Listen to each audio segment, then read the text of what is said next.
Good morning. Good morning. He says he's ready, and then just as he gets ready to start, he has to move the computer. How are you? I'm doing well. How about you? Are you? Sort of. That's good. Yeah. It's chilly in the house, but it's nice outside. It's nice outside. It's got to be in the 50s out there. That's very good, Yeah. very good. Which I guess depending on where you're from, it might not necessarily be nice, I guess. Well, it's nice this time of year here. Yes, it is. Yeah. How was your workout? Workout was good. As you know, I just went in and did some cardio. So I did 25 minutes of cardio. Then I did calves and I did abs because I had to hurry up and get back because I have a meeting I have to go to right after our live. Right. So because he has a meeting, he was only going to be at the gym for probably 40 minutes. And today my choices for working out were either legs or chest, shoulders, and tris. And there's no way I can do either of those workouts in about 40 minutes. So instead I stayed home. And good morning, Valerie. Morning, It's Valerie. 40s in Texas. Yeah, Nice. It's chilly. Yeah. And so I stayed home, and you guys will be very proud of me. I wrote the first draft of the introduction to our book. Yes. Yay. So Awesome. I don't know how long it's going to take us to actually get it finished, but I wrote the first draft of the introduction. It's good. It's good.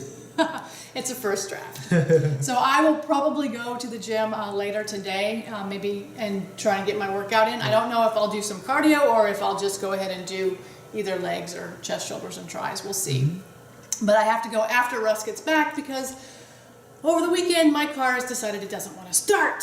So we have to get our guy to look Our at guy. that Gotta get to our see guy. what's up with that. But you know, that's all right. That's where that stands. How was your weekend? Weekend was good. I spent Yeah. it with you. How can it be bad? That's good. Wanted to share a couple things with you guys. We are not. Good morning, Allison. Good morning, Allison. It's good to see you. Somebody else from Texas. Yeah, Texas. A lot of people in Texas today. Deborah's here this morning. It's 55 where she Nice. is. Good Morning, Deborah. We are having a great morning. We are not being paid to show these to you, but I wanted to share them with you anyway. This is a salsa. See if I can get it to where you can see it, where it's not glary. There you go. There you go. And it's from Costco. And they only have it sometimes. Ours happens to have it right now. I think it's a little spicy, so I cut it with either avocado or hummus. Russ likes it just the way it is. Tickle. He does. But we're sharing it with you because it's got some really simple ingredients in it. The ingredients are tomatoes, water, jalapeno peppers, garlic, salt, cilantro, red wine vinegar, spices, lemon juice.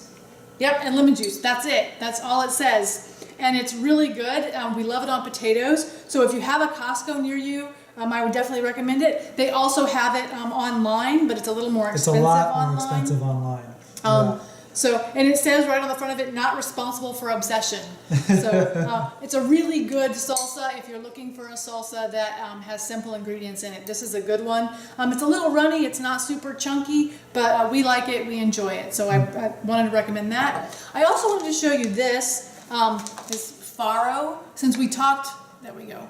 We talked last week about food and that nutrition is less and that foods are getting more bland and blah, blah, whatever. This is an ancient grain from Italy. Hey, Carol. Good morning. Carol. It's good to see you. I know. Where have you been? We've missed you. Yes. It's good to see you. But so farro is an ancient grain. It's wheat. So if you have a gluten allergy, this is not for you. But if you don't, it might be worth a try. I used it, so I made split pea soup over the weekend, and I usually put barley in it, but all the barley I could find was pearled, which means it's basically like white rice. They've taken the hull off of it, so not as much nutrition, fibers missing, etc. And so I saw this, and I was like, you know, maybe I'll try that. So it's whole grain wheat. It's actually in its whole form. It's not even cracked, and it's an ancient grain, so it's supposed to be, you know, healthier. So I tried it. I put it in the split pea soup to give the split pea soup some more heartiness. And if you guys have watched us for a while, you know when I make soup that it starts out as soup, but then after it gets a chance to cool, it turns more into Still. it gets thick. Well, because it's pea soup, it's actually more like a porridge, I guess. Yeah, it turns more into like a porridge consistency. So Russ usually adds water to it because he likes it to be soupy. I like it porridge. I just heat it that way. But this cooked up just fine. It worked just like barley. It's really good. I don't notice a strong flavor. Yeah. So if you're looking for ancient grains, because like we said last week, nutrition is getting less in foods, this might be a good option for you if you don't have a gluten allergy. Right. So those are the two things I wanted to share with you this morning before we got started. So last week we had a couple of different people ask us about, how to take care of their liver, what kind of foods they can eat for their liver, and how to detox their system. So I'm going to talk about the liver in detail tomorrow, but today I want to talk a little bit about detox and how detoxing works and what that means and that kind of thing. The first thing I have to tell you is the human body is really good at detoxing itself. We wouldn't have made it this long as a species if we weren't. We have a really good system. So the best thing that you can do for detoxing your system is stop taking in pollutants. Yes. Stop putting stuff in there that is not supposed to be in there. But we've talked before about how hard that is. There's so much lead in the environment in general. There's lead in fish, especially since those of us who are old enough to remember when there was lead gasoline, that was putting lead into the atmosphere and we were breathing that. And so if you're our age and you remember lead gasoline, your bones have lead in them, because what your body does when it wants to kind of take lead out of the system, if it can't excrete it, is it traps it in your bones and figures, okay, as long as it's there, it's not damaging us. And that's great as long as you don't start experiencing bone loss. And if you're taking in a lot of animal protein, your body uses calcium to kind of help offset the acidity of that. And if you're not taking in enough calcium, it can then start leaching it from your bones, which along with it then leaches the lead into your system. So obviously that's not preferable.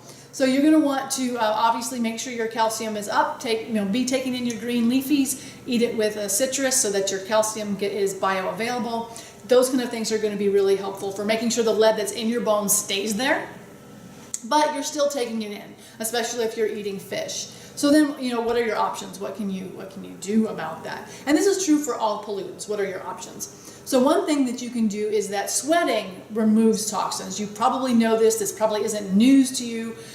Sweating removes toxins from your system.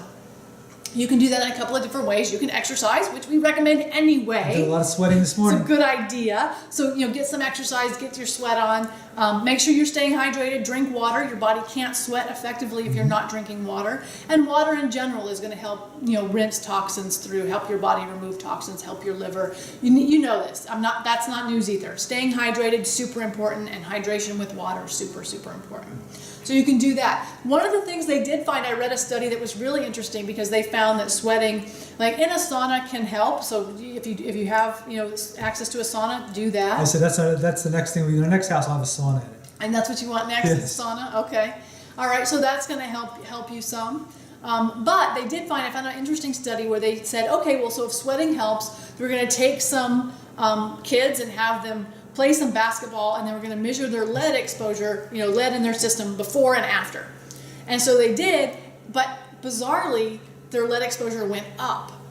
And so then it was like, okay, so what happened? How is it that sweating made it worse? Well, it wasn't the sweating that made it worse. What happened was the study was actually done in Turkey, and Turkey has apparently really bad atmospheric, pollutants. They have lead in the ground. And there's a lot of lead and this and that and whatever. And so the activity of breathing heavily while playing basketball took in more pollutants than sweating eliminated. Right. So if you live in a place that has pollution in the air, you're taking in a lot more pollutants. And I used to live near LA, and I can remember flying in and seeing the brown haze that is in that LA basin.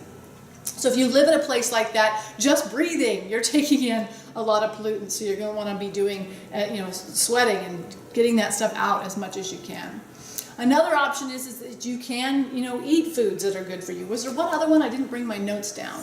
But you can eat foods that are really good for broccoli. you. Mm-hmm. Yes, yeah. Yeah. So broccoli and broccoli sprouts are really good options for helping remove, but it needs to be chewed.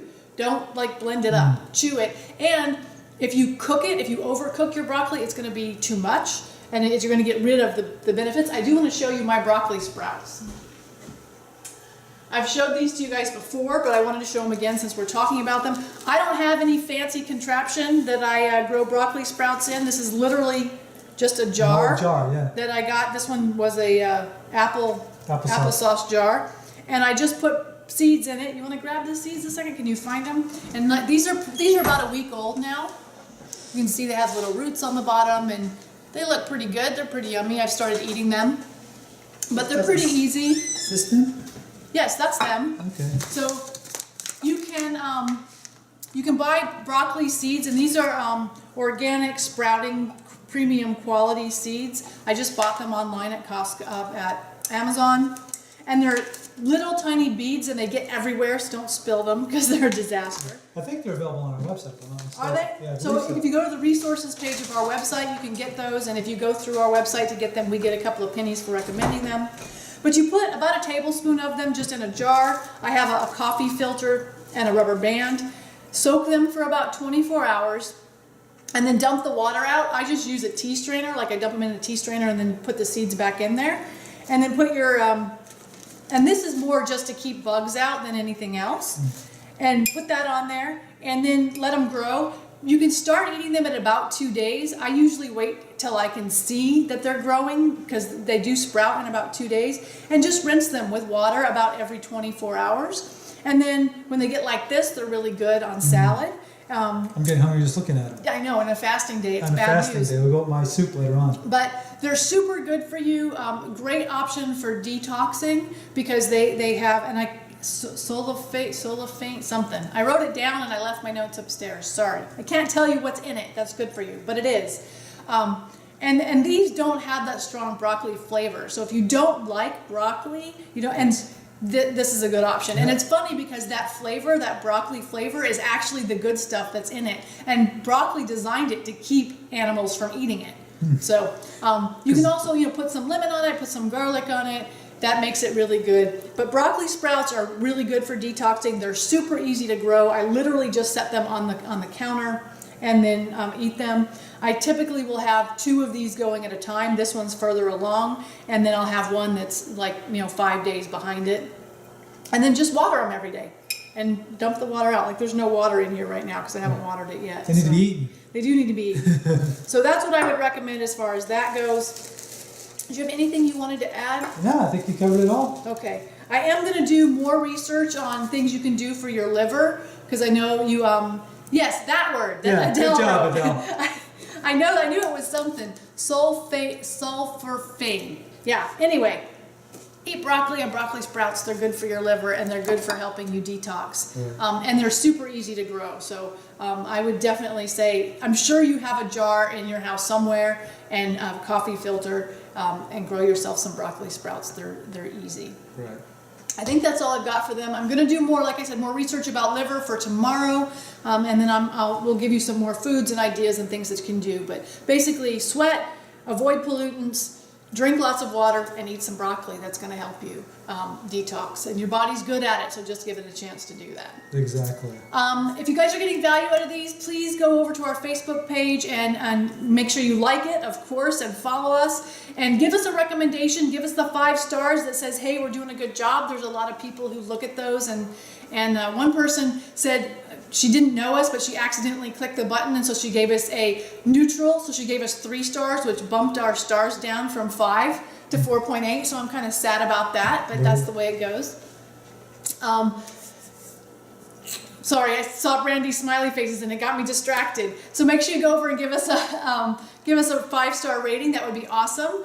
Also, you guys, please share. I know some of you are, and that's phenomenal. I love that. Our goal is to share our knowledge so that you guys can be healthier and make healthier choices for you and the people that you love. So make sure you like and share and subscribe and all of that. We are on Facebook, YouTube, Instagram, and Russ is on Twitter at Russ Brews, so you can follow us there. And if you have questions, let us know. If we bring something up for you when we're talking about this, we're super excited to do research and share stuff with you, so make sure you do that.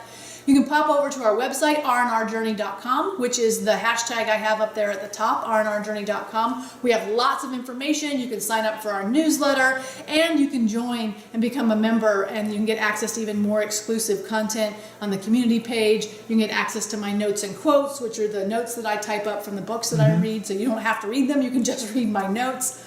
And it's constantly expanding. Yeah, we got some other constantly. things coming up that are going to make it even better. Yeah, we're constantly adding things, so go over there to rnrjourney.com and become a member.